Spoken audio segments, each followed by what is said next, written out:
The typical American public doesn't realize little tips that can be done to help them from getting sick at the supermarket. They don't think of that somewhere they can go and get sick. You don't know how often these carts get cleaned. So one of the things, the supermarkets realize that now. So a lot of times you'll see wipes when you first roll that cart in. When you first roll into the store. So what I like to do is take one of these wipes, and I like to make sure... You can also just keep these, you know, with you in your bag. We all bring market bags to the store these days, right? Rachel, bleach. That's what I want to make sure. Get a bleach one. Yes, because the bleach is going to kill the viruses and all the stubborn things that are on there. Gotcha. Not necessarily the ones without bleach. So wipe it down, and especially, like you said, you might have a child that was in here that had a leaky diaper. Could be some, you know, leaky meat, things like that. It happens. You're a baby, too. So, you know, you don't want to... Oh, you never wore one. Come on. You see something like that in there, don't take that cart. It'll be different. So now we come over here. The next thing is we're going to get our refrigerated goods. So a lot of times in the supermarket, you don't have a case that necessarily has a door on it. You have those big open reaching cases. Huge...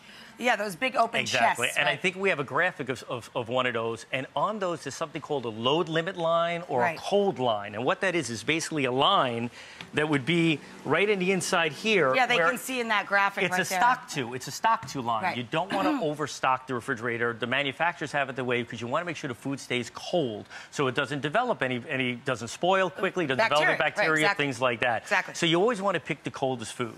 And the other thing is, you know, first in, first out with supermarkets. So a lot of times what they'll do is they'll push that stock up front. So you know what? You want to get something that's going to last long. You spend the good money for it, and you want it to be healthy. I always take the milk, the eggs, the dairy from the back of the So even in a refrigerator like this, you pick your milk from the back, so you have it. You make sure it's got a... You guys know that, right? You always pick the one with the longest date. And always check the expiration date. Even if it's in the back, you're not sure. People shift the things around. You want to make sure it has a long expiration date. And then your eggs... Same thing. I'm very conscientious about the eggs all the time. You want to make sure you get those from the back, and you want to check and make sure that none of them are cracked. There you go. And another thing, another little tip, a lot of people like to use these cartons for crafts and things like that. Remember, salmonella can be on the outside of all of these eggs. It can be right on this carton.